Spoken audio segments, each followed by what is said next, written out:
the gold stock investors keep expecting gold prices to go down.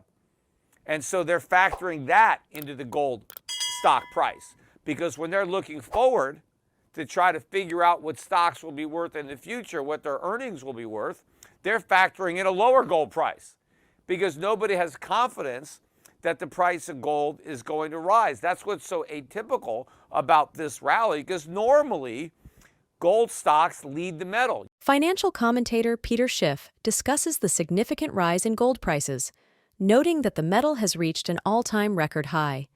He emphasizes that the current bull market in gold is atypical, as gold stocks have not kept pace with the metal's surge. Despite gold's record-breaking performance, Schiff points out that gold stocks are still far from their all-time highs, indicating widespread investor skepticism. Schiff expresses confidence in the continued upward trajectory of gold prices, attributing the market's hesitation to a prevailing bearish sentiment among investors. He anticipates a potential economic awakening as the economy weakens, leading investors, including hedge funds and pension funds, to recognize the value in gold and gold mining stocks. Additionally, Schiff critiques the recent GDP growth figures, highlighting that the positive numbers were largely driven by government spending, funded by borrowing rather than genuine economic growth. He warns that this debt-fueled consumption does not contribute to the nation's long-term productivity. With that, let's dive into his thesis. It's the day that gold finally made a new all-time record high, although today's record, I believe, will be broken many, many times over. I believe the old record high was around 2,080, and we got above that today, intraday. I believe we closed at 2,071, up $35 on the day. And, by the way, yesterday was the last day of November, and gold closed above 2,000 on that day. And that was the first time in history that the price of gold has closed any month above 2,000. So it was the highest close for a month, and it was the first close above 2,000. And we had a great first day of December with a $35 rally. Silver also up, not nearly as much, up 16 cents at $25.43. As I said on my last podcast, I think silver is a particularly good buy right here because gold is at a record high and silver would have to double to hit its record high. So that tells me that silver is very cheap. The gold mining stocks too, they were up today, but on a percentage basis, they were actually up less than gold. Now, normally that would not be the case. On a big up day in gold, you would expect the gold mining stocks to be up even more because, after all, these are forward-looking investments that are going to be leveraged to the price of gold. Typically, when you have a big move up in gold, you have an even bigger move up in the gold mining stocks. But this has not been a typical bull market. Clearly, it is a bull market. By definition, gold is at an all-time record high.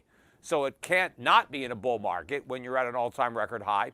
Yet gold stocks are not even anywhere close to their all-time record highs. In fact, gold stocks would have to go up another 12% just to hit a 52-week high, let alone a record high.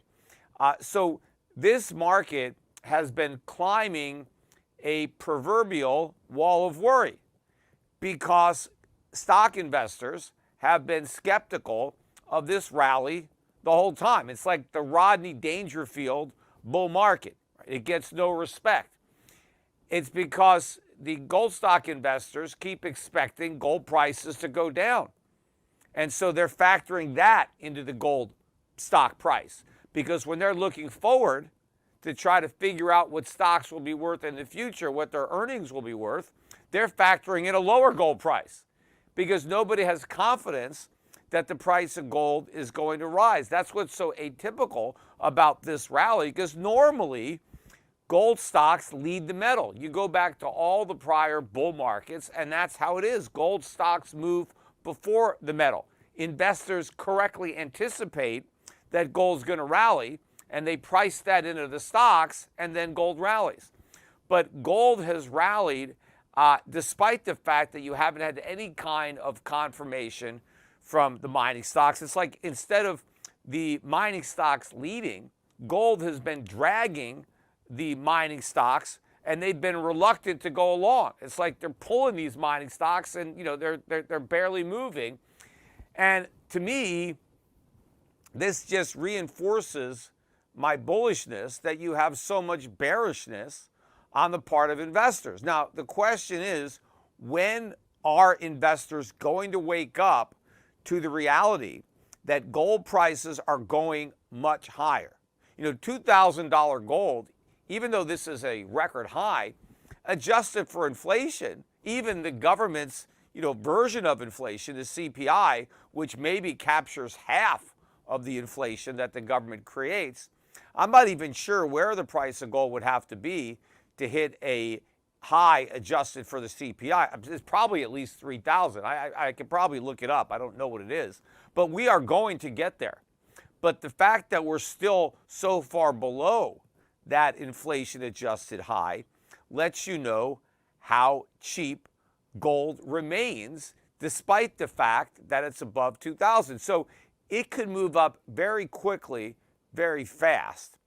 And that is what I expect to happen.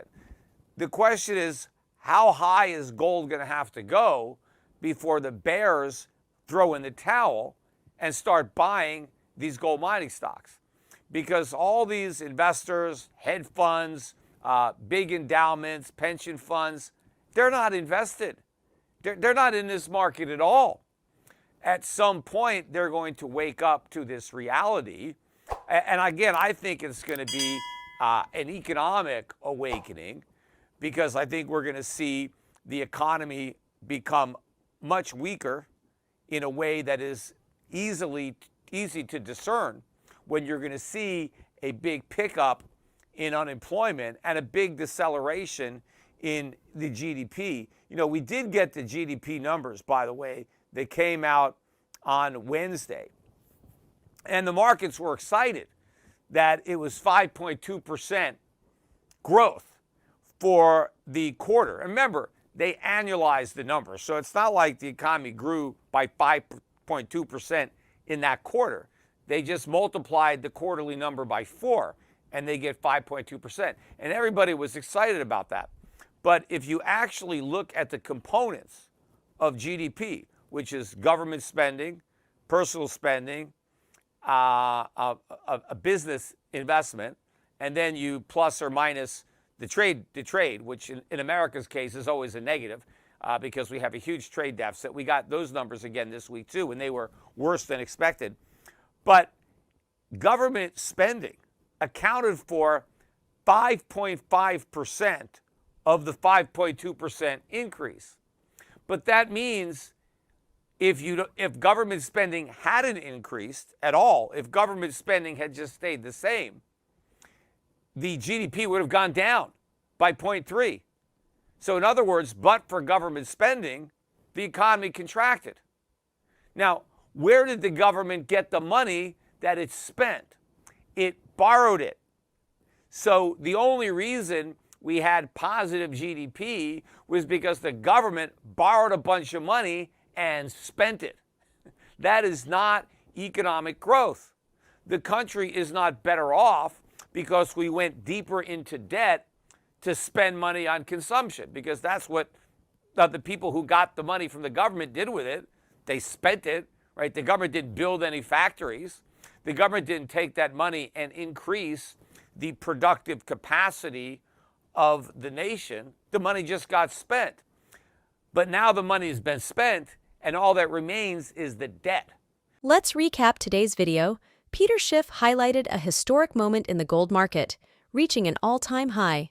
Schiff's insights on the unusual dynamics of this bull market, where gold stocks lag, offer a unique perspective on investor sentiment. As gold defies expectations, Schiff poses the question of when skeptics will recognize the potential for higher prices. The analysis includes silver and gold mining stocks, with Schiff recommending silver as a strategic buy and noting the disconnect between gold's highs and mining stock underperformance. An anticipated economic awakening, driven by potential economic weaknesses, adds depth to the discussion. In economic indicators, Schiff evaluates recent GDP numbers, emphasizing government spending and concerns about growing national debt. If you found today's insights valuable, don't forget to subscribe, like, and share your opinions in the comments.